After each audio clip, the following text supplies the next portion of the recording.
এগৰাকী বিয়া পাতিবলৈ ভয় খায় মফিজুলৰ 10 গৰাকী পত্নীৰে সুখৰ সংসাৰ আমাৰ হাতত এগৰাকী কৃষ্ণাইত এগৰাকী পানবাৰীত এগৰাকী যোগীঘোপাত এগৰাকী বালাজানত দুগৰাকী এইবোৰ মফিজুলৰ পত্নীৰ হিচাপ কৰবালৈ গ'লে যেনেকৈ ভাবে চাহ একাপ তামোল এখন খাওঁ ৰ মফিজুলে কৰবালৈ গ'লে ভাবে বিয়া এখনেই পাতি পেলাওঁ ৰ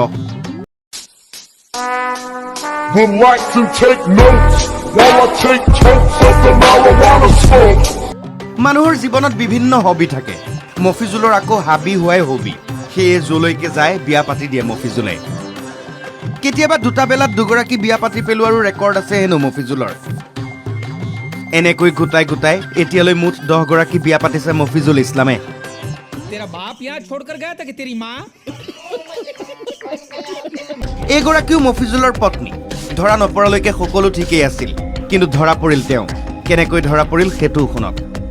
মোর হাজবেন্ড হয় আজকে 4-5 বছর হয় কটা বিয়ে করছে পানবাড়ি একটা আলমগঞ্জ একটা আর বলাজানের 2টা বর্তমানে আমরা 2 জন আছি 10 গৰাকী বিয়া পাতিলে কিন্তু মফিজুল ভাগৰা নাই মন হেৰুওৱা নাই আকৌ প্ৰেমত পৰিল মফিজুল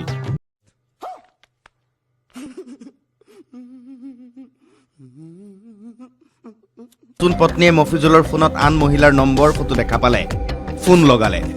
ফোন লগাই মাতিয়ে আনিলে ঘৰলৈ তাৰ পাছত মফিজুলৰ মহাবিপদ সকলো তথ্য ৰাজহুৱা হ'ল উত্তপ্ত পৰিস্থিতিৰ সৃষ্টি হ'ল